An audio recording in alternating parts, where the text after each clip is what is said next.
Mwiriwe neza bakundwa inshuti zanje bene data muri ngaha. Kuri jewe n'amahirwe akomeye kubana namwe aha muri Lima Peru muri iri joro, kugira ngo dusangire umwanya w'ikiyago, tuyage ku ijambo ry'Imana, tubone ubuvugishwa buhwanye n'uyu munsi w'iherezo, duheze dutahure ubu buvugishwa muri iki gihe, turonke inyungu zo gutahura ubu buvugishwa. Nicyo gituma ngomba gusoma muri Matayo mutagatifu ikigabane cya 13 umurongo w'icumi ukabandanya.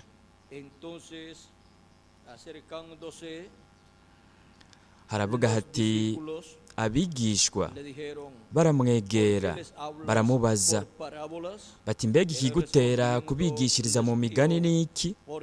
Arabishura ati, mwebwe mwahawe kumenya amabanga y'ubwami bwo mu ijuru, ariko bo ntibabihawe. Ese Imana yoha umugisha ijambo ryayo mu mitima yacu kandi ikanatwemerera no kuritahura. Murashobora gufata ibyicaro byanyu. Ikigwa cyacu muri iri joro ni amabanga y'ubwami bw'ijuru, ariko arahishurirwa ishengero ry'umwami Yesu Kristo. Nimurabe ingene ngaha Yesu Kristo atwigisha ko bamwe bahabwa kumenya amabanga y'ubwami bw'ijuru, ariko abandi nabo ntibabihabwe, ntibemererwe kumenya ayo mabanga y'ubwami bw'ijuru. None ni bande bahabwa kumenya amabanga y'ubwami bw'ijuru? Hariya hari abigishwa biwe, abari bizeye Kristo umukiza wacu. Kandi no muri Yohana mutagatifu ikigabane cya 3 Kristo aratubwira igihe yari karabwira Nikodemu. Kristo avuga ngaha muri iki kigabane cya 3 muri Yohana, haravuga hati, hari umuntu mu bafarisayo yitwa Nikodemu, yari umukuru wo mu Bayuda. Uwo aza kuri Yesu mu ijoro aramubwira ati, mwigisha, turazi yuko uri umwigisha yavuye ku Mana, kuko ata muntu ashobora gukora ibimenyetso nk'ibyo ukora shiti Imana iri kumwe nawe. Yesu aramwishura ati, nukuri ndakubwire, iyo umuntu atavyawe ubwa kabiri ntashobora kubona ubwami bw'Imana. Ni ukuvuga ntashobora gutahura ubwami bw'Imana. Ninde adashobora gutahura ubwami bw'Imana? N'abatavutse ubugira kabiri. Hama ni bande bavuka ubugira kabiri? Nimwumvirize, arabandanya avuga ati, ivyanditswe birabandanya bivuga ati, Nikodemu aramubaza ati, umuntu ashobora ate kuvyagwa ashaje? Mbega yoshobora gusubira mu nda ya nyina akavuka? Yesu aramwishura ati, nukuri ndakubwire, iyo umuntu atavyawe n'amazi na mpwemu ntashobora kwinjira mu bwami bw'Imana. Ikivyawe n'umubiri naco n'umubiri, ikivyawe na mpwemu naco ni mpwemu. Ntutangazwe nuko nkubwiye, ntimurakwiye kuvyagwa ubwa kabiri. Umuyaga uhuhuta aho ugomba, nawe ukumva igihuhuta cawo, ariko ntumenya aho uva n'aho uja. Uko niko amera uwavyawe na mpwemu wese. Rero aha turashobora kubona ko Kristo abwira Nikodemu ku kuvuka ubugira kabiri, kandi aramubwira ko utavutse ubugira kabiri adashobora kubona ubwami bw'Imana. Ni ukuvuga ngo ntashobora kubitahura, kandi mu yandi majambo ntashobora gutahura amabanga yo mu bwami bw'Imana, amabanga yo mu bwami bw'ijuru.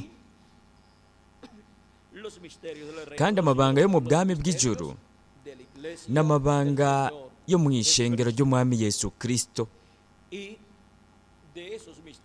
Kandi kuri ayo mabanga Kristo yarayavuze ko mu migani itandukanye. Nicyo gituma tubona umugani w'ugwamfu n'uburo.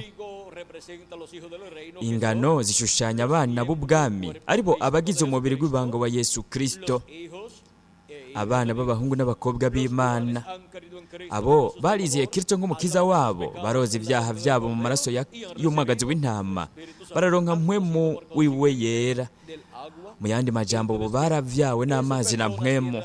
Abo bantu bafise isezerano ryo gutahura amabanga yo mu bwami bw'ijuru, amabanga y'ishengero ry'umwami Yesu Kristo, ariyo yari kuzoba ariko arakorerwa mu gihe uja mu kindi, no mu kiringo kinini uja mu kindi. Kumenya amabanga yo mu bwami bw'ijuru, abagize uwo mubiri w'ibanga w'abizera,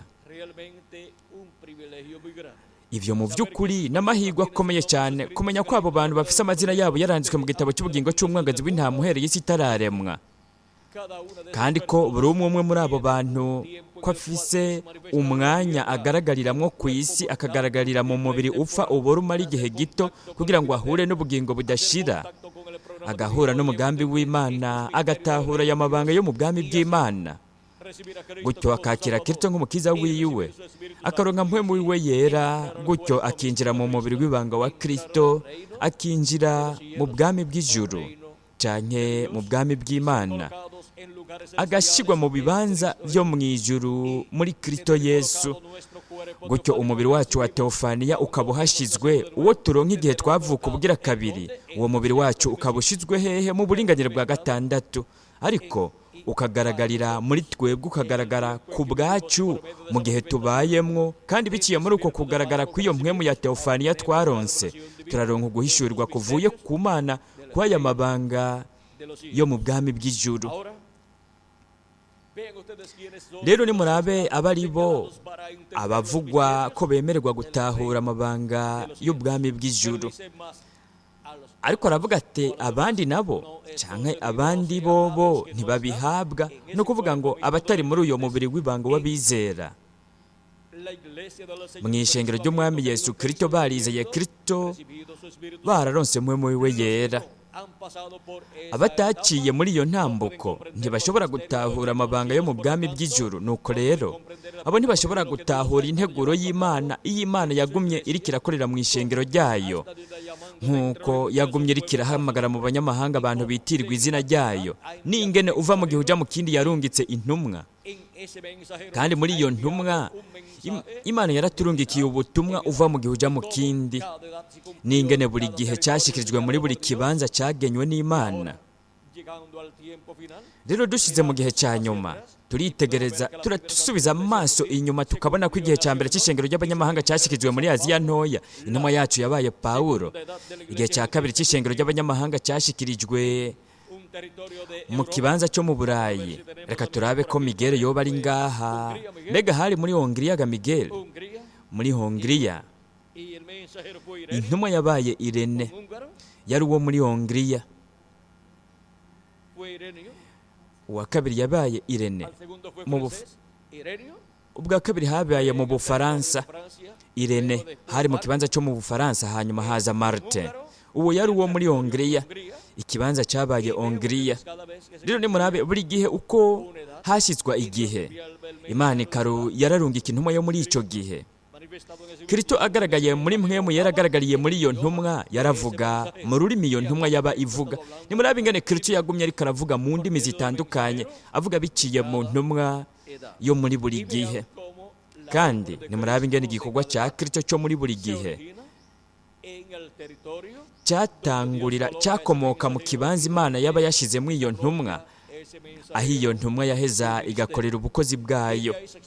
Aho rero icyo gikorwa cyarahava kigakwira mu bindi bihugu. Ariko nimurabe ingene abenshi mu batoranijwe bo muri buri gihe baba bari mu kibanza Imana ikoreyemwo iyo ntambuko y'ishengero ryayo ryo mu banyamahanga. Hanyuma intumwa ya kane yabaye Kolomba. Aho habaye hega Miguel? Muri Irlande na Ekose. yariko aravuga biciye muri iyo ntumwa mu rurimi rw'iyo ntumwa, kandi yariko arahamagara yegeranya abatoranijwe biwe muri ivyo bibanza. Aho rero ubutumwa bwarahavuye bukwira mu bindi bibanza, ariko nimurabe ingene ari intambuko zitanu izo Kristo yakoreye mu Burayi. Ni ukuvuga ko ishengero ry'umwami Yesu Kristo rirafise umugwi munini wabo mu Burayi nk'abagize umubiri w'ibanga wa Kristo. Abo bahwanye n'igihe cya kabiri, cya gatatu, cya kane, cya gatanu n'igihe cya gatandatu cy'ishengero ry'abanyamahanga.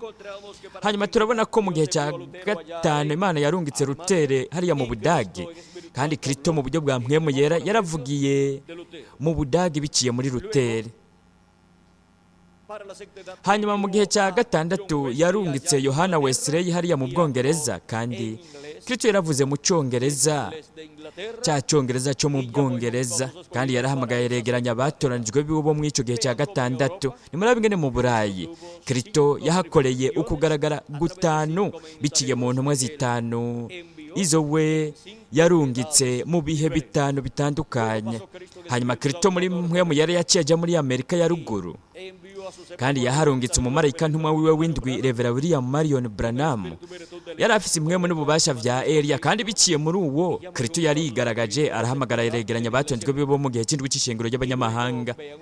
Hanyuma kandi yarateguriye inzira ukuza kwa kabiri kwa Kristo. Ibyo byose byabereye muri Amerika ya ruguru.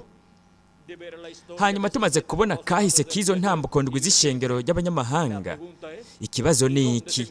Mbega none ubu ageze he hamaze kurengana izo ntambuko ndwi cyangwa ibintu by'ishengero ry'abanyamahanga? Mbega Kristo yaciye atera aja he? Kristo yagurukiye he mu buryo bwa mpwemu yera kugira ngo abe agaragaye ku munsi w'iherezo ariko arahamagara yegeranya abatonjwe biwe akoresheje ijwi rirenga ry'inzamba? Mbega nihe Kristo yateye aja mu gushyitswa kw'amasezerano yiwe ahwanye n'umunsi w'iherezo, aho dufite isezerano ry'uko umwana w'umuntu azozazananye n'abamarayika biwe? Kubera iki? Kugira ngo yishyure umuntu wese ibikwiranye n'ibyo yakoze, kandi azozazananye n'abamarayika biwe. Kubera iki? Kugira ngo bahamagare begeranye abatonjwe biwe bakoresheje ijwi rirenga ry'inzamba, no kuvuga ubutumwa bw'inkuru nziza y'ubwami. Nimurabe ingene mw'ubwo buryo bw'umugani by'imigani Kristo yerekana cyangwa akavugishwa akoresheje imigani, akavuga ibintu bizoba biriko birabera ku munsi w'iherezo. None ikibanza ni ikihe kiberamo kugaragara kwa nyuma kwa Kristo mu gihe cy'ubuye rikomeza imfuruka n'ikiringo kinini cy'ubwami? Nk'uko ikibanza cyahera cyane cy'ingoro yo mu buryo cy'ingoro ifadika iyo Mose yubatse n'ingoro Salomo yubatse, nk'uko icyo kibanza cyari kiri burengerazuba, ubona aho Kristo ari burengerazuba. Iburengerazuba hagizwe na Amerika ya ruguru, Amerika yo hagati hamwe na Amerika y'epfo na Karayibe. Rero kugeza ubu igihe cy'indwi cy'ishengero ry'abanyamahanga cyaramaze gushikizwa muri Amerika ya ruguru. Nuko rero Kristo asigaranye Amerika yo hagati, Amerika y'epfo hamwe na Karayibe, kugira ngo ahashikirize ubuvugishwa busigaye buhwanye n'iki gihe cya nyuma. Kandi Amerika Latine na Karayibe niwo mugabane, niyo kontina ya Amerika Latine na Karayibe niyo ifise imigisha ya Kristo yo mu gushyitswa k'ubu buvugishwa buhwanye n'umunsi w'iherezo. Kandi ku mugabane wa Amerika Latine na Karayibe niho Kristo arungika umumarayika ntumwa wiwe, amurungikanye ubutumwa bw'ijwi rirenga ry'inzamba, aribwo butumwa bw'inkuru nziza y'ubwami, kugira ngo biciye mu mumarayika ntumwa wiwe avuge mu rurimi rw'abanyamerika Latine na Karayibe, aricyo Kiespanyol. Kandi biciye mu mumarayika ntumwa wiwe aheza tumenyeshe ibi bintu byose bitegerezwa kuba vuba, ari byo bintu we avuga ngaha mu byahishuriwe Yohana ikigabane cya 4 umurongo wa mbere, ibyo avuga ko azotumenyesha. Haravuga hati, hanyuma y'ibyo ndavye mbona urugi rwuguruye mu ijuru, uru rugi ni Kristo.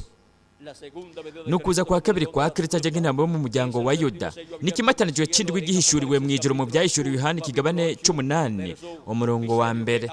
Nibanga ubwa mbere ritari rizwi mu ijuru, kuko Kristo yavuze ati n'abamarayika nabo ntibazi umunsi n'isaha. Umunsi n'isaha vy'iki? Umunsi n'isaha umwana w'umuntu azozira ko, ariko nimurabe yavuze ko hari kuzoba ari nko mu minsi ya Nowa. Umunsi umwana w'umuntu yari kuzoza ko akagaragarira ku isi. rero ibi bintu bitegerezwa kuba vuba byarasezeranywe na Kristo ko we azotumenyesha ibi bintu byose. Haravuga hati kandi rya jwi nabanje kumva rivugana nanje ari nk'iry'inzamba. Aha turahafise ijwi rya Kristo nk'ijwi ry'inzamba rivugana nanje, rirambwira riti duga uze hano nkwereke ibikwiye kuzobaho hanyuma y'ivyo. Ibintu bizoba inyuma y'ibi byamaze kubera mu ntambuko ndwi z'ishengero ry'abanyamahanga. Ubu rero ibintu bihwanye n'igihe cya nyuma, bihwanye n'umunsi w'iherezo bitegerezwa kuba bibera ngaha hejuru mu gihe cy'ubuye rikomeza imfuruka no mu kiringo kinini cy'ubwami. Ibi bintu bimenyekanishizwa ku munsi w'iherezo, bikamenyeshwa na Yesu Kristo mu buryo bwa mpwemu yera, akabimenyekanisha biciye mu mumarayika ntumwa wiwe. Nimurabe we mu byahishuriwe Yohana ikigabane cya 4 umurongo wa mbere, yarasezeranye ko azobimenyesha abo bagira gute, baduga aho we ari, abaduga mu gihe cy'ubuye rikomeza imfuruka. Iryo jwi rivuga nk'inzamba ni ijwi rya Kristo. N'iryo jwi nyene ryo mu byahishuriwe Yohana ikigabane cya 1 umurongo w'10 kugeza ku w'11, iryo Yohana yumviye ku munsi w'Imana. Yohana yaravuze ati, ku munsi w'Imana nari muri mwemu, numva inyuma yanje ijwi rirenga nk'iry'inzamba rivuga riti, ndi Alfa na Omega, uwa mbere n'uw'iherezo. None Alfa na Omega ninde? Uwa mbere n'uw'iherezo ninde? N'umukundo wacu Umwami Yesu Kristo. Kandi we ngaha yariko aravugira ku munsi w'umwami, arico kimpumbi c'indwi. We yariko aravuga akoresheje ubutumwa bw'ikiringo kinini. Iryo ni ijwi rirenga ry'inzamba n'ubutumwa bw'ikiringo kinini. None niki we avuga muri ubwo butumwa bw'ikiringo kinini? Avuga ibintu bitegerezwa kuba vuba. Ni ukuvuga ibi bintu byose byahanuwe mu isezerano rya kera no mu isezerano rishasha, mu ducamugani, mu migani no mu mazaburi no mu bundi buvugishwa butandukanye. Ibyatanzwe na mpwemu yera biciye mu bavugishwa biwe bo mu isezerano rya kera nabo mu isezerano risha. Rero ibi bintu byose byasezeranye ko bimenyeshwa batoranijwe b'Imana. Aya mabanga ariyo yahanuwe ko ashikirizwa ku munsi w'iherezo, yaranasezeranywe byongeye ko ahishurwa rimwe rimwe mw'ayo mabanga kugira ngo atahurwe n'abatoranijwe b'Imana, abagize umubiri w'ibanga wa Yesu Kristo bazoba bariko baraba ku munsi w'iherezo mu gihe cy'ubuye rikomeza imfuruka n'ikiringo kinini cy'ubwami. Kuko mweho mwarahawe kumenya amabanga yo mu bwami bw'ijuru. Ni ukuvuga mwarahawe kumenya amabanga yo mu ishengero ry'Umwami Yesu Kristo. None ninde igitwikirizo cy'umubiri intumwa Kristo azoba ariko arakoresha kugira ngo atumenyeshe ibi bintu byose bitegerezwa kuba vuba? Kristo wenyine ubwiwe navyivugire. Mu byahishuriwe Yohana ikigabane cya 22 umurongo wa 16, jewe Yesu ntumye umumarayika wanje gushingira intahe mwebwe ivyo mu mashengero. Mbega tuma nde? Umumarayika ntumwa wiwe. Kubera iki? Kugira ngo ashinge intahe y'ibi bintu mu mashengero. Ashinge intahe y'ibintu ibihe?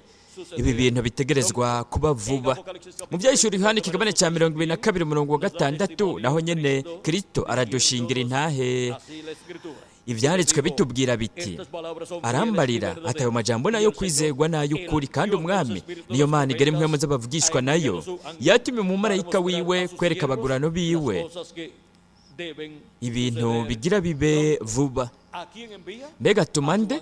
Atuma umumarayika ntumwa wiwe. Amutuma kubera iki? Kugira ngo agaragarize abagurano biwe ibintu bigira bibe vuba. Bya bintu nyene ivyo Kristo yavuze mu byahishuriwe Yohana ikigabane cya 4 ko yari kuzotumenyesha mu gihe tuduze aho we yarari. None ni hewe yari kuzoba ari ku munsi w'iherezo, ku munsi w'umwami mu kimpumbi c'indwi? Yari kuzoba ari ngaha mu gihe cy'ubuye rikomeza imfuruka.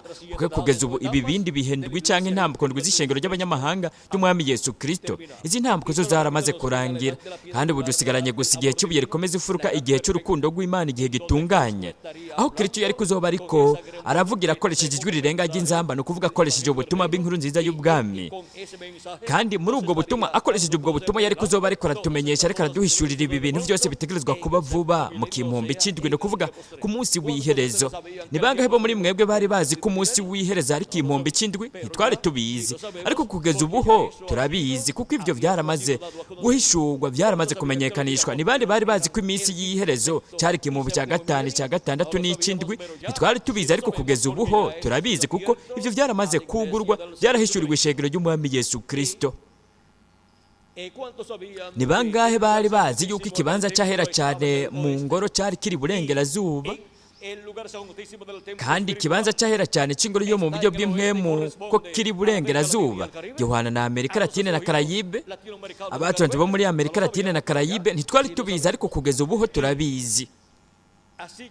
Kandi ni nk'uko twamenye biciye mu butumwa bwa Revera William Marion Branham, integuza yo kuza kwa kabiri kwa Kristo, nk'uko twamenye ibyabaye intambuko cyangwa ibihindwe by'ishengero ry'abanyamahanga.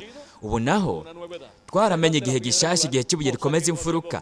Ni ikintu tutari bwamenye ubwa mbere, kandi ntitwari tuzi ko hariho igihe gishasha, igihe gihoraho, igihe cy'ibuye rikomeza imfuruka. Kandi nk'uko intambuko cyangwa ibihindwe by'ishengero ry'abanyamahanga zashyikirijwe mu bibanza byabigenewe, ibibanza nko mu gihe cya mbere ikibanza cyo muri Aziya ntoya, mu gihe cya kabiri, cya gatatu, cya kane, cya gatanu, cya gatandatu ikibanza cyabaye icyo mu Burayi, mu gihe cy'indwi naho ikibanza cyabaye icya Amerika ya ruguru. Ubu naho mu gihe cy'ibuye rikomeza imfuruka, mbega ikibanza ni ikihe? Ni Amerika Latine na Karayibe. Mbega murabona ingene byose bifise urukurikirane, n'ingene byose bihurirana neza n'ivyanditswe.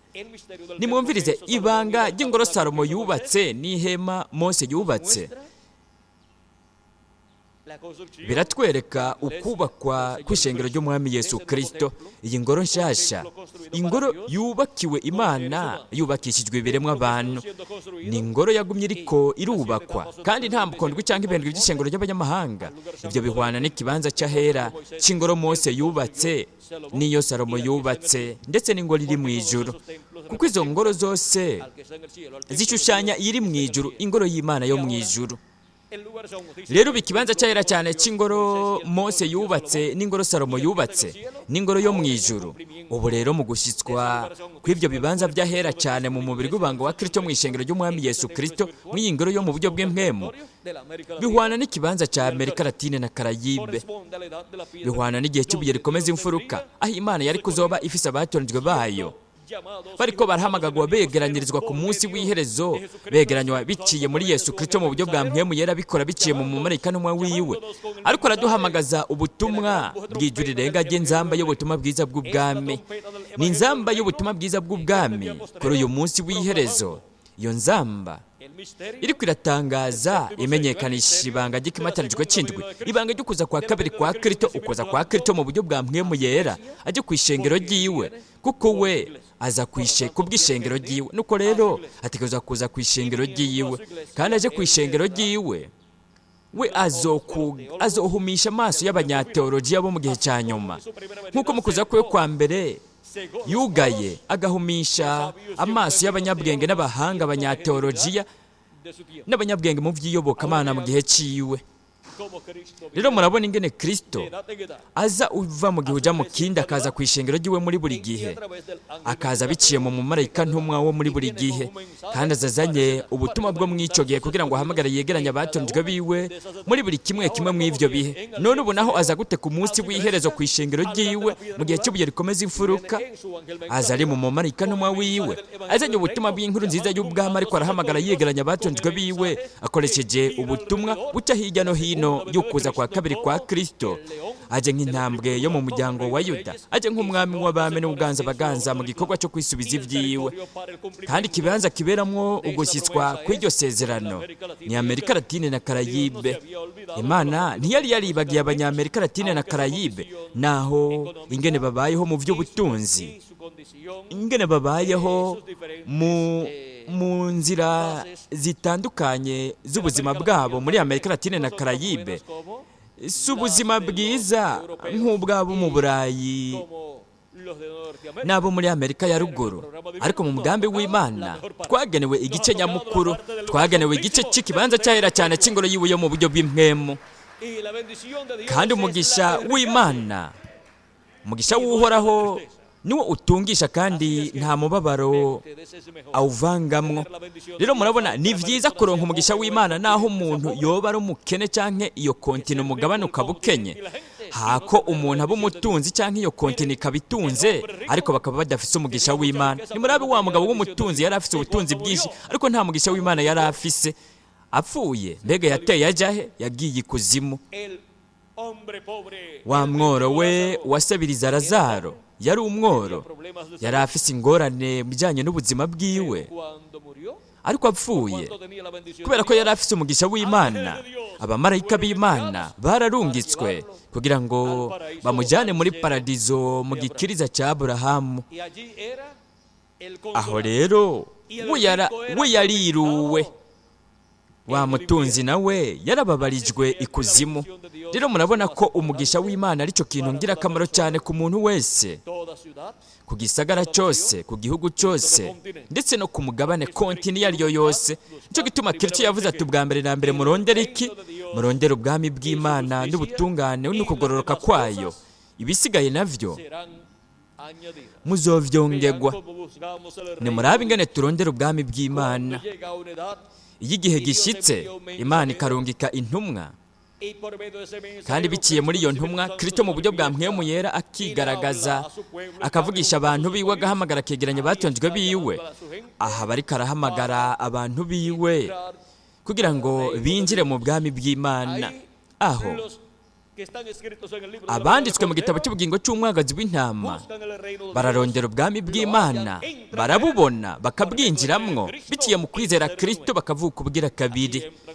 Uko niko binjira mu bwami bw'Imana, kandi iyo binjiye barashyirwa mu gihe kiba kigezweho gihwanye n'icyo gihe cyabo, kandi baba bari mu bwami bw'Imana, babonye ubwami bw'Imana aribwo bugenda burakura uva mu gihe ujya mu kindi. Rero abatoranijwe, murabona, uva mu gihe ujya mu kindi, abinjiye mu bwami bw'Imana baba bari mu kibanza kanaka. Ubu naho abazokwinjira mu bwami bw'Imana mu gihe cy'ubuye rikomeza imfuruka n'ikiringo kinini cy'ubwami, benshi muri bo twovuga tuti nk'ibice 90% birenga bari mu kibanza cyo muri Amerika y'Abalatini na Karayibe. Hanyuma Imana irafise n'abandi batoranijwe batari abo mu banyamahanga. Abo nabo nyene iyo itegerezwa kubazana, kandi bazokumva ijwi ryayo, kandi bazoshigwa ku musozi Siyoni. Ibyahishuriwe Yohana ikigabane cya 14 umurongo wa mbere, no mu byahishuriwe Yohana ikigabane cya 2 umurongo w'7, kuko biciye mu mumarayika ava mu buseruko. Uko niko Kristo agaragariye muri we azoba ariko arahamagara abo batoranijwe bo mu ihanga ry'Abaheburayo, aribo 144 by'Abaheburayo, 12,000 byo muri buri muryango. Rero nimurabe ingene buri gihe Kristo yamye abafise umuntu umuvugishwa n'Imana ntumwa kugira ngo ahamagare yegeranye abatoranijwe biwe. Biciye muri iyo ntumwa, uko niko Kristo yagiye arigaragaza, kandi yarahamagaye aregeranya abatoranijwe biwe bo mu gihe uva mu kindi. Kandi buri mugwi uba uhamagariwe kumenya intumwa yawo, kandi ku munsi w'iherezo mbega bazomenya intumwa yabo. Abanyamerika Latine na Karayibe abazoba bariko barumviriza ijwi rya Kristo, ijwi ry'umukundwa, umwungere wacu, umwungere mwiza, ariwe yatanze ubuzima ku bwacu ku musaraba i Karuvariyo. Kristo yaravuze ati bazokumva ijwi ryanje, hazoba umukuku umwe n'umwungere umwe. Mbega ni gute twari kuzokumva ijwi rya Kristo? N'umwe wese mu gihe yari kwemererwa kubamwo yari kuryumva biciye mu kugaragara kwa Kristo akora mu buryo bwa mpwemu yera, agaragaye biciye mu mumarayika ntumwa wo muri icyo gihe. Umumarayika ntumwa yarungitswe mu icyo kibanza. Rero turabonye ko biciye mu mumarayika w'umwami Yesu Kristo ariho Kristo azoba ariko aramenyekanishiriza ibi bintu byose bitegerezwa kuba vuba, abimenyesha abo bose bazoduga mu gihe cy'ubuye rikomeza imfuruka, aho we ari kuri uyu munsi w'iherezo, ari hagati mu banyamerika Latine na Karayibe. Rero twarashyitse mu gice ngirakamaro cyane cy'umugambi w'Imana, twarashyitse mu gice ngirakamaro cyane cy'ingoro y'umwami Yesu Kristo, igice cy'ikibanza cyahera cyane kiriko kirubakishwa abanyamerika Latine na Karayibe, bahamagawe bakegeranywa mu gihe cy'ibuye rikomeza imfuruka, bahamagawe bakegeranywa nande na Yesu Kristo mu buryo bwa mpwemu yera, ariko abikora biciye mu mumarayika n'umwe wiwe, ariko aratuvugishiriza mu rurimi rw'abanyamerika Latine na Karayibe, no kuvuga ariko aratuvugisha mu Kiespanyol. Ireguzo yo kuza kwa kabiri kwa Kristo yabivuze neza ko imituragaro yumvikanishije amajwi yayo mu rurimi we atarazi, kuko igice cy'igihe cy'ibuye rikomeza imfuruka n'ikiringo kinini cy'ubwami cyari kuzogaragazwa na Yesu Kristo mu buryo bwa mpwemu yera biciye mu mumarayika n'umwe wiwe, akakigaragaza mu rurimi ruvugwa no mu mumarayika n'umwe w'umwami Yesu Kristo, kandi muri urwo rurimi twari kuzokumva ijwi rya Yesu Kristo, ariko araduhamagara twegeraniza mu gihe cy'ibuye rikomeza imfuruka n'ikiringo kinini cy'ubwami, kandi ariko araduhishurira amabanga yose ahwanye n'ubwami bw'ijuru, amabanga yose y'ishengero ry'umwami Yesu Kristo mu gihe cy'ibuye rikomeza imfuruka. Aho rero niho hari amabanga akomeye cyane yo mu bwami bw'ijuru mu gihe cy'ibuye rikomeza imfuruka, ni ukuvuga mu gihe cy'ikibanza cyahera cyane cy'ingoro yo mu buryo bw'impwemu ya Yesu Kristo.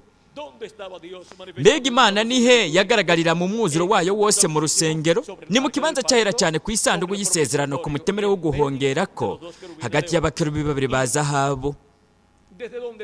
None ni hehe Imana yavugishiriza Mose kugira ngo Mose aheze abwire abantu? Yamuvugishiriza mu kibanza cyahera cyane ku mutemere wo guhongera ko, niho Imana yari iri hagati y'abakerubi babiri ba zahabu. Kandi nihe Imana izovugishiriza ihanga ry'Ababurayo? Nihe Yesu Kristo azovugishiriza ihanga ry'Ababurayo mu ngoro yiwe yo mu buryo bw'impwemu mu ishengero ryiwe? Azobavugishiriza mu kibanza cyahera cyane cy'ingoro yiwe mu buryo bw'impwemu mu gihe cy'ibuye rikomeza imfuruka. Kandi muri Amerika Latine na Karayibe niho hazova ubutumwa bugenewe ihanga ry'Ababurayo, ubutumwa bw'inkuru nziza y'ubwami. Rero iri banga nimuraba aho ryari riri mu kibanza cyahera cyane. Imana yari yabwiye Mose mu gitabo cy'Ukuvayo ikigabane cya 25 umurongo wa 21 kugeza ku wa 22, haravuga ati, uheze urumye uwo mutemere wo guhongera ko kuri ya sanduku uyishyizemo bya bishinga ntahe nzoguha. Aho niho nzohora mbonanira nawe nkakubarira ibyo ngushikirije byose by'ibyagezwe ngeze Abisirayeli ndi hejuru y'uwo mutemere wo guhongera ko hagati y'abo bakerubi bo ku isanduku y'ibishinga intahe. Nihe Imana yabwiye Mose ko yari kuzomuvugishiriza ikamubwira imutumye kubwira abana ba Isirayeli ku mutemere wo guhongera ko hagati y'abakerubi babiri ba zahabu. Rero ubonaho Kristo yagumye ariko arahindura ukuri ibintu byose biri mu ngoro Mose yubatse n'ingoro Salomo yubatse. Murabona igitereko kw'amatara n'amatara yacyo ndwi n'intambi ndwi z'ayo matara byahindukiye ukuri mu bihendwe by'ishengero ry'abanyamahanga muri abo bamarayika n'umwa ndwi. Gutyo Kristo yagumye ariko arahindurira ukuri mu ishengero ryiwe mu biremwa abantu, ahindura ukuri ibintu byari mu ihema Mose yubatse no mu ngoro Salomo yubatse. Intambuko cyangwa ibendwe by'ishengero ry'abanyamahanga bihwana n'ikibanza cyahera cy'ingoro Salomo yubatse n'ingoro Mose yubatse.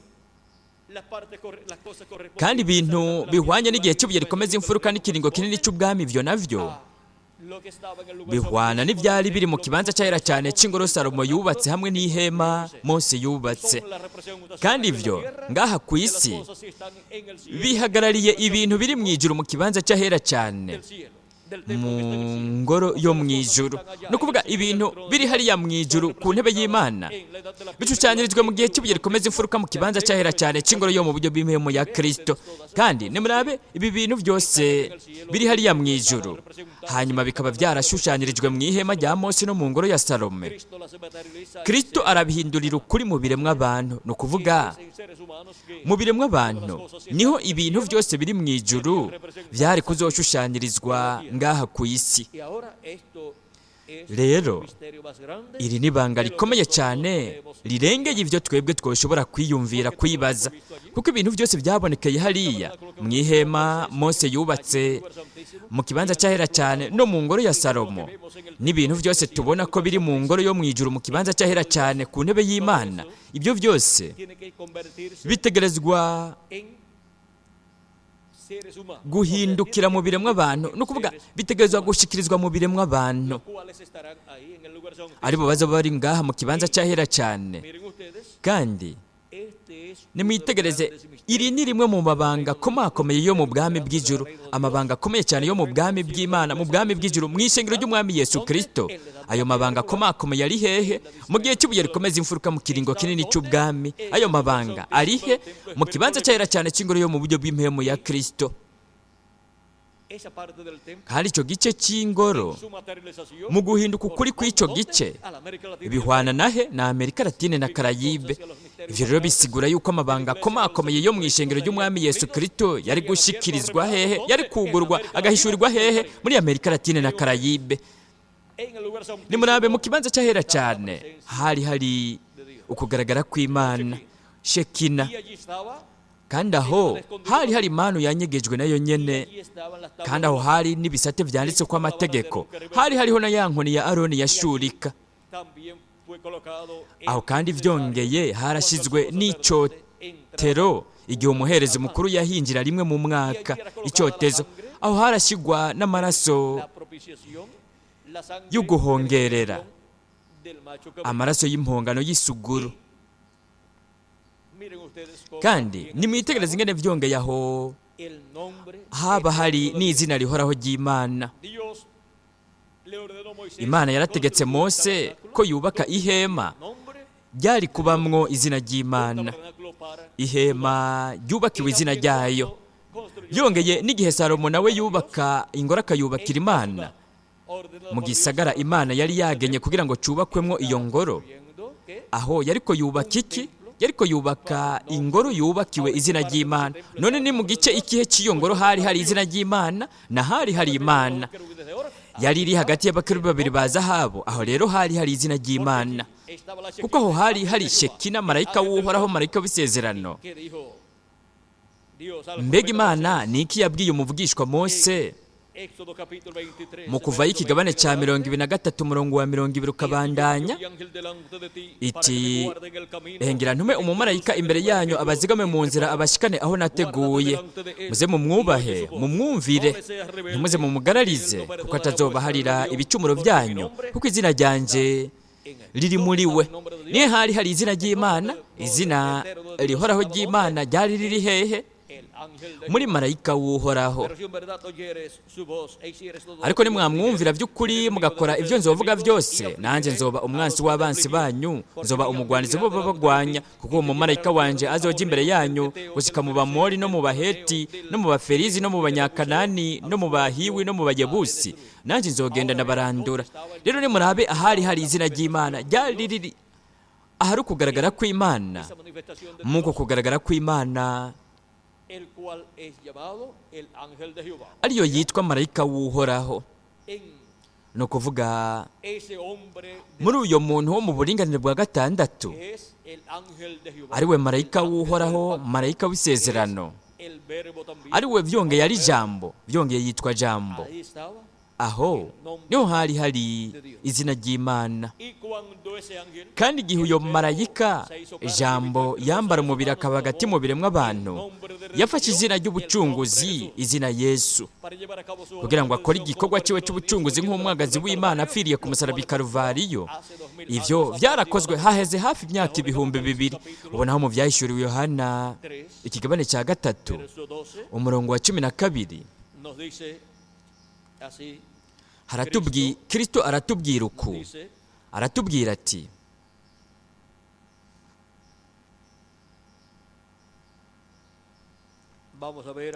reka tubirabe ngaha, turabe icyo atubwira. Aravuga ati, unesha nzomugira inkingi yo mu rusengero rw'Imana yanje, kandi ntazohasohoka ukundi. Nanjye nzomwandika ku izina ry'Imana yanje n'iry'umugabo w'Imana yanje, niwe Yerusalemu musha wururuka uvuye mu ijuru ku Mana yanje, kandi nzomwandika ku izina ryanje risha. Rero murabona, iri ni banga. Kristo ariko aravuga yuko afise izina rishasha, kandi ariko aravuga ko azokwandika ku wunesha izina ry'Imana yacu, ariryo zina rihoraho ry'Imana, rikaba n'izina ry'umugwa w'Imana yacu, izina ry'umugwa Yerusalemu musha. Izina rya Yerusalemu musha ni izina rihoraho ry'Imana. ni ukuvuga yuko umugwa Yerusalemu musha uzoba witwa izina rihoraho ry'Imana. Kandi murabona byongeye turafise n'isezerano ry'uko Kristo azokwandika iryo zina kuwunesha, kandi byongeye aravuga ati nzomwandika ku izina ryanjye rishasha, kandi izina rishasha ry'umwami niryo zina nyene rihoraho ry'Imana. Mbega hoba hariho irindi zina ryiza ribereye ryo kwitwa umugwa w'Imana yacu kurusha izina rihoraho ry'Imana? Ntarihari. Hariho ibisagara ngaha ku isi vyitwa izina ry'abantu bamwe bamwe, abantu kanaka, nk'akarorero Santiago ya Chile, umugwa mukuru. Gutyo gutyo hariho n'ibindi bisagara vyinshi kuri iyi si vyitwa izina ry'umuntu kanaka. None hoba hariho izina ryiza ribereye ryo kwitwa umugwa mushasha Yerusalemu musha rirengeye izina rihoraho ry'Imana? Nta na rimwe mbona ryoba ryiza kuruta iryo. Rero kuri Yesu Kristo, izina rishasha rya Yesu Kristo, mbega hoba hariho irindi zina ryiza ribibereye rirengeye izina ry'Imana? Nta rihari. Ni izina rimwe, izina ry'Imana, iry'umugwa w'Imana yacu, izina rishasha ry'umwami Yesu Kristo. Kandi iryo zina Kristo aravuga ati nzoryandika kuwunesha. Rero hazobaho uwunesha azoza ku isi afise iryo zina, nk'uko ukuza kwa mbere kwa Kristo kwashikijwe kandi igitwikirizo cy'umubiri kwashikirijwemwo. Uwo mubiri wari ufise izina ry'ubucunguzi, kandi we yarakoze igikorwa cy'ubucunguzi, ariko arakoresha iryo zina ry'ubucunguzi. Yesu risobanurwa ngo umukiza, umucunguzi. Nico kimwe na Yosuwa. Rero mu kuza kwa kabiri kwa Kristo, izina rihoraho ry'Imana n'iry'umugwa w'Imana yacu, izina rishasha ry'umwami Yesu Kristo ritegerezwa kugaragara. None nihe ryari riri mu ihema? Mu ngoro ryari riri mu kibanza cyahera cyane, kuko aho hari marayika w'isezerano, marayika w'uhoraho ari mu muco wa Shekina. Rero marayika w'uhoraho igihe yaza mu mubiri w'umuntu mu myaka 2000 heze muri Yesu, aho rero hari izina ry'ubucunguzi, izina Yesu. Kandi ku munsi w'iherezo niyaba agaragariye ngaha ku isi marayika w'uhoraho, marayika w'isezerano, uwe azoza afise izina rihoraho ry'Imana. Mbega azoza he? Ku ishengero ryiwe. Mu kibanza ikihe? Mu kibanza cyahera cyane. Kandi azoba ari hagati y'iki? Hagati y'abakerubi babiri ba zahabu, aribwo bukozi bwa Mose na Eliya. Rero turashobora kubona umugisha ukomeye cyane uwo Amerika Latine na Karayibe ifise, aho igice cy'ikibanza cyahera cyane cy'ingoro yo mu buryo bw'impemu ya Kristo cyari kuzohindukira ukuri mu biremwa abantu, kandi aho hari kuzoba hari izina rihoraho ry'Imana, izina ry'umugwa w'Imana yacu, izina rishasha ry'umwami Yesu Kristo. Iri banga ry'izina rishasha ry'umwami Yesu Kristo ni banga ryahoze mu bwenge bw'Imana, iryo ku munsi w'iherezo mu gihe cy'ubye rikomeza imfuruka n'ikiringo kinini cy'ubwami, ibanga ryari kuzohishurwa. Iryo ni izina Kristo azokoresha mu kuza kwiwe azananye n'abamarayika biwe, kandi azorikoresha mu nganji y'imyaka 1000. Azorikoresha mu gikorwa ciwe nk'intambo yo mu muryango wa Yuda, nk'umwami w'ubami n'ubwanza baganza, mu gikorwa cyo kwisubiza ivyiwe. Kandi iryo niryo zina azokoresha nk'umwana w'umuntu n'umwana wa Dawidi, kugira ngo yicare ku ntebe ya Dawidi, nk'uko igihe abahungu ba Yakobo na Yakobo nawe canke Isirayeli, igihe bahura na Yosefu muri Egiputa akabihishurira, nimurabe izina Yosefu yitwa ntiryari rizwi na Isirayeli canke Yakobo canke abavukana na Yakobo, ryari izina ryo mu banyamahanga. Safnat Paneya ni izina yari yiswe na Farao. igihe yamwicarika ku ntebe yiwe akamugira nk'ugira kabiri. Rero izina Yesu Kristo yaronkeye mu ijuru, izina rishasha rya Yesu Kristo ariryo zina rihoraho ry'Imana, niryo we azoba ariko aragaragariza ku munsi w'iherezo, kandi niryo zina Kristo azoba afise mu kuza kwiwe, ariko arihishurira ihanga ry'Abaheburayo. Kandi iryo zina rizoba rigaragariye hehe? Mu kibanza cyahera cyane cy'ingoro yo mu buryo bw'impemu ya Yesu Kristo. Kandi iryo zina rizohishurirwa ishengero ry'umwami Yesu Kristo, kugira ngo arihe uguhishurirwa kukuza kwa kabiri kwa Kristo aje nk'intambwe yo mu muryango wa Yuda nk'umwami w'abami n'ubuganza baganza, gutyo ishengero ariho ukwizera kurishoboza guhindurwa no kuzamugwa. Nk'uko kugira ngo turonke agakiza, ukwizera kubiduhesha uguhishurirwa n'ukuza kwa mbere kwa Kristo nk'umwagazi w'Imana azanye izina ryiwe ry'ubucunguzi, izina Yesu. Ubonaho kugira ngo duhindurwe tuzamugwe, ukwizera kudushoboza kuzamugwa n'ukwizera uguhishurirwa kukuza kwa kabiri kwa Kristo afite izina ryiwe rishasha. Kandi hahiriwe uwutabona igitsitaza mw'iryo zina, no mu wunesha azozana iryo zina.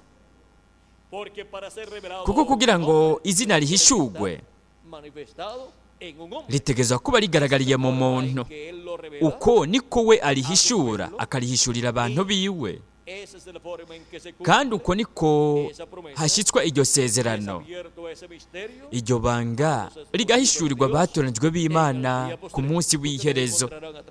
Mwebwe biciye mu vyanditswe muzobona ko tubwirwa iby'izina rishasha. Nk'akarorero mu byahishuriwe Yohana ikigabane cya 2 umurongo w'17 turabwirwa ku izina rishasha ryanditswe ku ibuye ryera. Iryo buye ryera no kuza kwa kabiri kwa Kristo. Ukuza kwa kabiri kwa Kristo afise iki? Afise izina rishasha.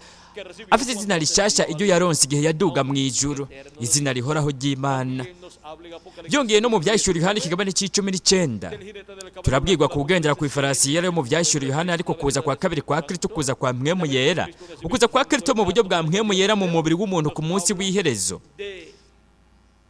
Haratubwira kuri uwo agendera ku ifarasi afite izina tawurizi uretse uwo arihabwa, warironka. Iryo zina ni izina rihoraho ry'Imana. Haravuga hati yitwa Jambo w'Imana. Ni ijambo aje ari mu mubiri w'umuntu, marayika w'isezerano aje ari mu mubiri w'umuntu ku munsi w'iherezo, ariko arigaragaza nk'uko biri mu isezerano ryiwe, yigaragariza mu kibanza cyahera cyane cy'ingoro yiwe yo mu buryo bw'impwemu.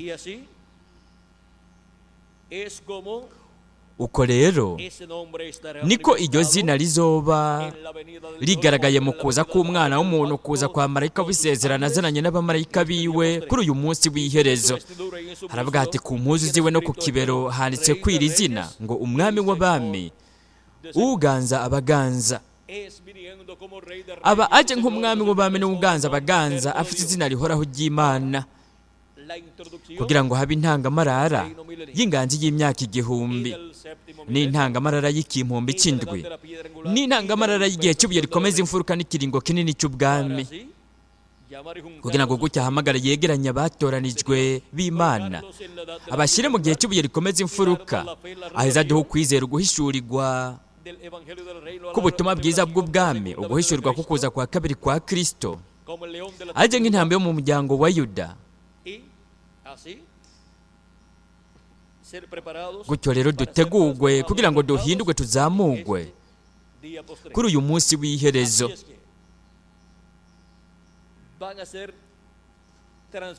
Rero bazohindurwa banazamugwe. Abanyamerika Latine na Karayibe bari mu kibanza cyahera cyane cy'ingoro yo mu buryo bw'impwemu ya Kristo, abo mu gihe cy'ubuye rikomeza imfuruka aribo baza bariko barumviriza ijwi rya Kristo ryumvikana nk'ijwi rirenga ry'inzamba, ariko aratumenyesha ibi bintu byose bitegerezwa kuba vuba mu gihe cy'ubuye rikomeza imfuruka n'ikiringo kinini cy'ubwami muri Amerika Latine na Karayibe. rero turabonye ingene we aza kuri uyu munsi w'iherezo, aza ku ishengero ryiwe mu gihe cy'ibuye rikomeza imfuruka, mu gihe cy'ikibanza cyahera cyane muri Amerika Latine na Karayibe. Umwana w'umuntu azazananye n'abamarayika biwe nk'uko biri mu isezerano ryiwe, kandi aza ariko aratuvugisha, rimwe na rimwe ashikira ubugingo bwacu n'imitima yacu, ariko aratumenyesha, ariko araduhishurira ibi bintu byose. Mbere byongeye ariko araduhishurira no kuza kwiwe n'izina ryiwe rishasha, izina rishasha iryo wazoba ariko arakoresha mu kuza kwiwe ku munsi w'iherezo nk'umwami w'abami n'uganza abaganza. Akoresheje iryo zina azoganza mu nganzi y'imyaka 1000. Ariko ihanga ry'Abaheburayo bazomenya ko uwo azazanye iryo zina rishasha ariko arigaragariza mu mubiri w'umuntu mu mumarayika n'umwa wiwe, bazomenya ko ari wa wundi nyene umwe mu myaka 2000 iheze yaza afise izina Yesu. Ni marayika w'uhoraho, marayika w'isezerano, aje afise izina rihoraho ry'Imana, kuko marayika w'uhoraho niwe abamwo izina rihoraho ry'Imana. Ntimuze mumugararize, kuko atazobaharira ibicumuro vyanyu, kuko izina ryanje riri muri we. Kandi niyigaragaza ku munsi w'iherezo yigaragarije mu mumarayika n'umwa wiwe, azoba ariko aranagaragaza n'izina ryiwe, izina rihoraho ry'Imana, ariryo zina rishasha ry'umwami Yesu Kristo. Gutyo rero hazozanwa uguhishurirwa kw'izina rishasha biciye mu kugaragara kwa marayika w'isezerano, marayika w'uhoraho agaragariye mu mubiri w'umuntu, agaragariye mu mumarayika n'umwe wiwe, kandi biciye mu nyigisho, mu butumwa bwa marayika w'isezerano atanga biciye mu mumarayika n'umwe wiwe. Iri banga rizomenyeshwa batoranijwe n'Imana mu gihe cy'ibuye rikomeza imfuruka n'ikiringo kinini cy'ubwami. Rero murashobora kubona ingene hazobaho umugwi w'abantu bazokwakira Kristo mu kuza kwiwe kwa kabiri, aje nk'intambo yo mu muryango wa Yuda, nk'umwami w'abami n'uganza abaganza.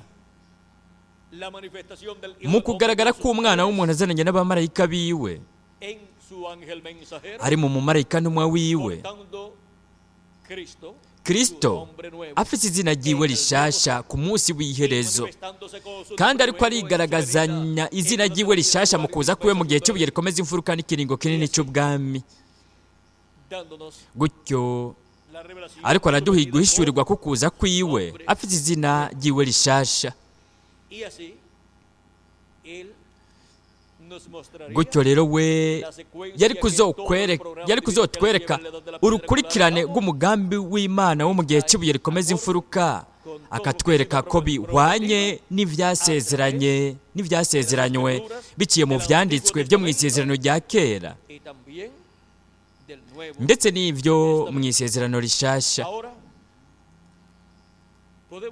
Rero turashobora kubona ko mu mugambi, mu nteguro y'Imana, buri gihe habaho urutonde rw'urukurikirane rw'ibintu. Iyo abantu badashoboye kubona ko hariho urutonde rw'urukurikirane rw'ibintu, uwo rero ntuba ari umugambi, integuro y'Imana, uwo bari umugambi w'abantu watangujwe, washyizweho biciye mu bwenge bwa kimuntu, kuko umugambi w'Imana wo uragira urutonde rw'urukurikirane guhera mu itanguriro kugeza mu byahishurirwa Yohana. Kandi bivugwa mu byahishurirwa Yohana birahura n'ivyo kuva mu itanguriro kugeza mu byahishuwe, kandi ibintu byose Kristo ahishura kuri uyu munsi w'iherezo bitegereza kuba biri ku murongo w'urutonde rw'urukurikirane, bihuye n'ibintu vyasezeranye guhera mu itanguriro kugeza mu gitabo cy'ibyahishuriwe Yohana. Rero turashobora kubona ko umugambi w'Imana utunganye, urimo urutonde rw'urukurikirane rw'ibintu, kandi ibintu byo mu isezerano rishasha bishingiye ku isezerano rya kera. Nicyo gituma mwebwe muzobona Kristo ariko aravuga ibintu, mwebwe mubirondeye mu isezerano rya kera, bikaba byaravugiwe mu isezerano rya kera. Mwebwe murondeye ibintu bijyanye n'amahigwe, mwebwe ayo mahigwe murayabona no mu isezerano rya kera naho. murayabona mu mazaburi, mu ducamugani, no mu migani, n'ahandi no mu bundi buvugishwa. Nk'akarorero, abagwaneza, abatekereza bazoragwa igihugu canke isi. Ibyo byaravuzwe no mu isezerano rya kera. N'ibindi mwebwe muzoza murabona ko isezerano rishasha rishingira intahe ivy'Imana yari yaravugiye mu isezerano rya kera, kandi isezerano rya kera naryo rishinga intahe y'ivy'Imana yari kuzovuga ikanabikorera mu isezerano rishasha. Murabona, byose birafatanye mu mwuzuro, birafatanye neza, birahwanye. Rero turashobora kubona ko haba mu isezerano rya kera ndetse no mu isezerano rishasha ko hariho ubuvugishwa bwo k'uyu munsi w'iherezo, ari uwo munsi twebwe turiko turabako, kandi byaravuzwe mu ducamugani, mu migani no mu bundi buryo butandukanye, mu buryo bw'ibigereranyo. Ariko ikibazo cy'abigishwa barabagije bati, ni kubera iki ubi abantu bigishiriza mu migani? Kristo yarababwiye ati, ni kubera ko mweho mwahawe kumenya amabanga y'ubwami bw'ijuru, ariko bo ntibabihawe. Rero mu gihe cy'ubuye rikomeza imfuruka n'ikiringo kinini cy'ubwami muri Amerika Latine na Karayibe, mwebwe mwarahawe kumenya amabanga y'ubwami bw'ijuru, amabanga ahwanye n'igihe cy'ubuye rikomeza imfuruka n'ikiringo kinini cy'ubwami, n'ikibanza cyahera cyane cy'ingoro yo mu buryo bw'impwemu ya Yesu Kristo. Amabanga ahwanye n'umugambi w'Imana ubera muri Amerika Latine na Karayibe. Ayo mabanga yose ari mu kibanza cyahera cyane mu ngoro yo mu buryo bw'impwemu ya Kristo, mu gice cy'ikibanza cyahera cyane mu gihe cy'ubuye rikomeza imfuruka n'ikiringo kinini cy'ubwami. Aya mabanga mwebwe mwarahawe kuyamenya kuri uyu munsi w'iherezo muri Amerika Latine na Karayibe. Nicyo gituma Kristo biciye mu mumarayika ntumwa wiwe yari kuzoba ariko aratumenyesha ibi bintu byose bitegerezwa kuba vuba, kandi ivyo nivyo twagumye turiko turaronka haheze imyaka myinshi, imyaka irenga 20. Ico nico gituma kugeza ubu twamaze kuronka ubumenyi bw'aho Yesu Kristo ari mu buryo bwa mpwemu yera, ahagaragariye ariko aravugisha ishengero ryiwe, ariko arashitsa igihe ngirakamaro cyane, igihe cy'ubuye rikomeza imfuruka, aricyo gihe cy'ikibanza cyahera cyane cy'ingoro yo mu buryo bw'impwemu ya Yesu Kristo.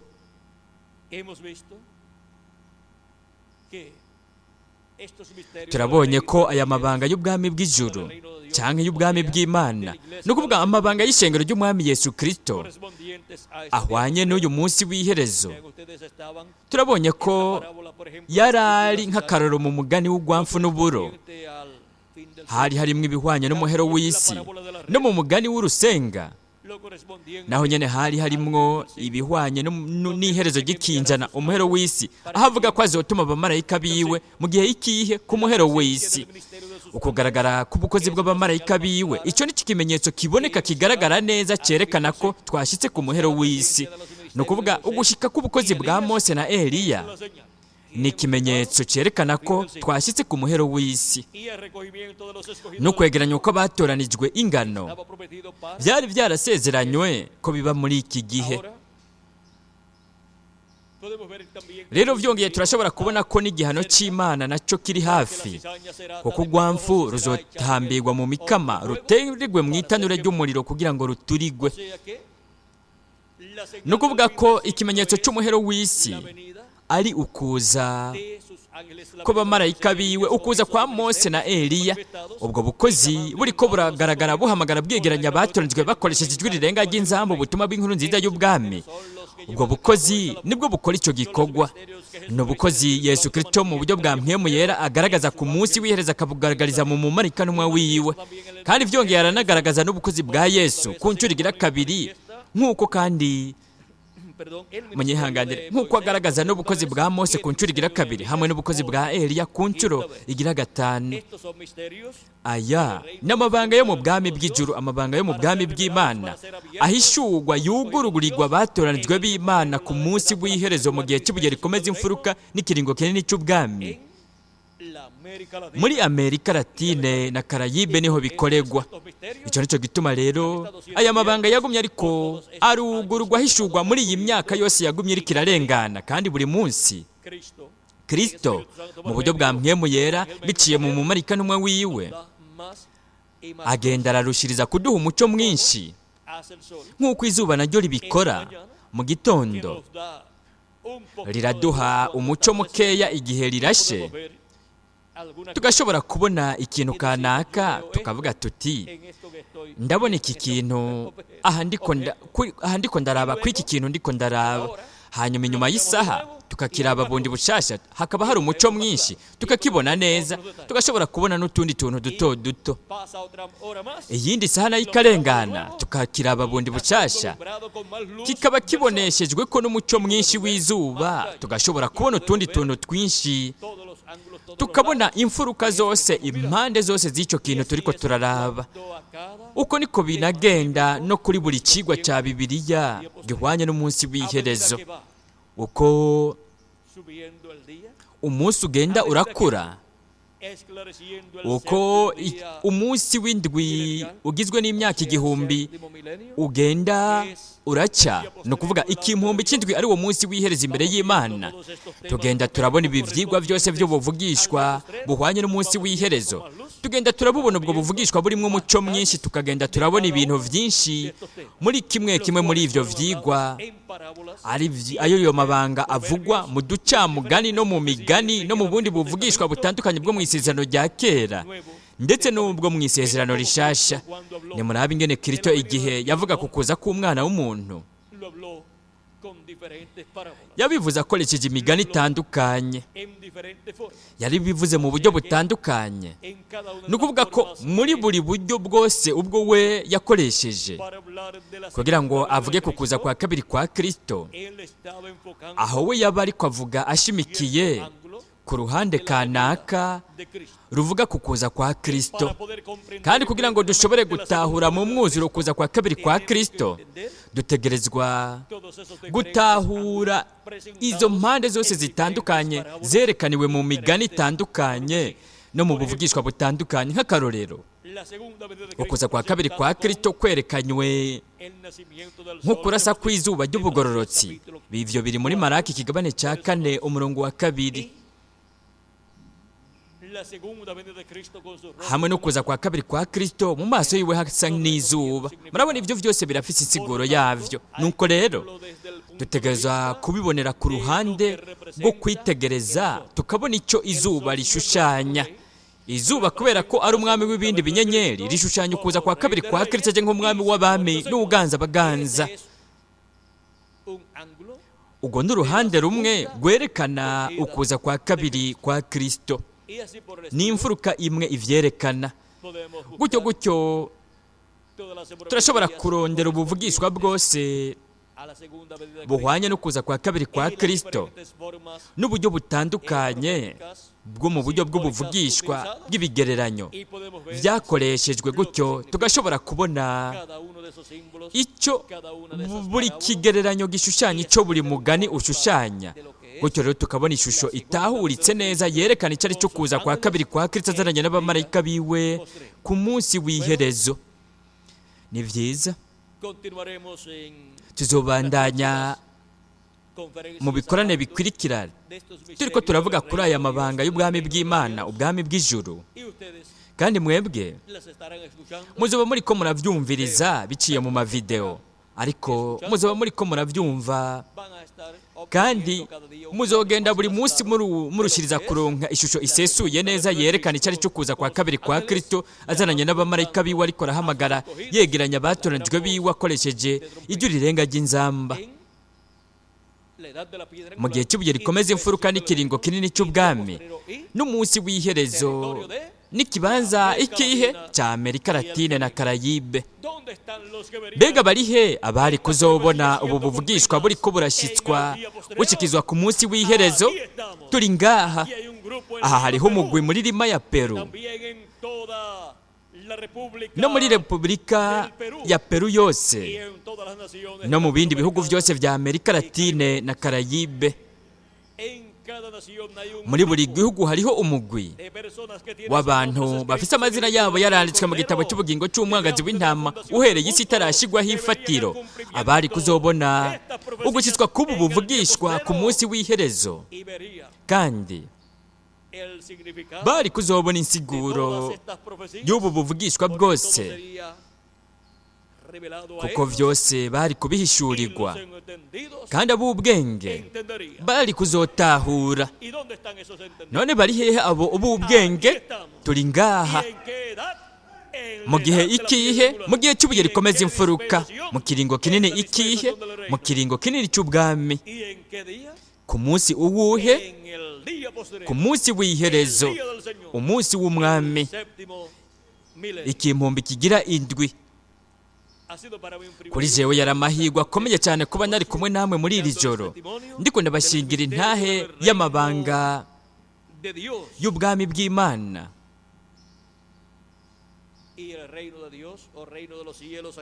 Kandi ubwami bw'Imana cyangwa ubwami bw'ijuru ngaha ni ishengero ry'umwami Yesu Kristo, ni ukuvuga n'amabanga y'ishengero ry'umwami Yesu Kristo.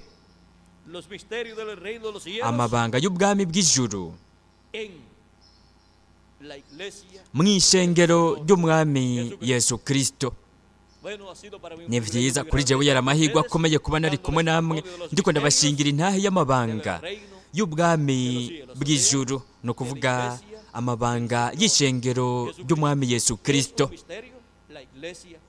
Ishengero ry'umwami Yesu Kristo ni ibanga n'ikinyegezwa, ariko nimuraba ingene iri banga ryagumye ririko rirahishurirwa abatoranijwe b'Imana bose uva mu gihe uja mu kindi. Muri iki gihe naho rirahishurwa mu mwuzuro. Imana ibahe umugisha, Imana ibarinde. Ndabashimiye cyane kuba mwanteze amatwi mubikunze, inshuti bakundwa bene data muri ngaha n'abari ko badukurikiranira kumbonesha kure, kandi mubandanye mugira ibihe byuzuyemo imigisha y'umukundwa umucunguzi wacu Yesu Kristo, kandi mwese mugira ijoro ryiza.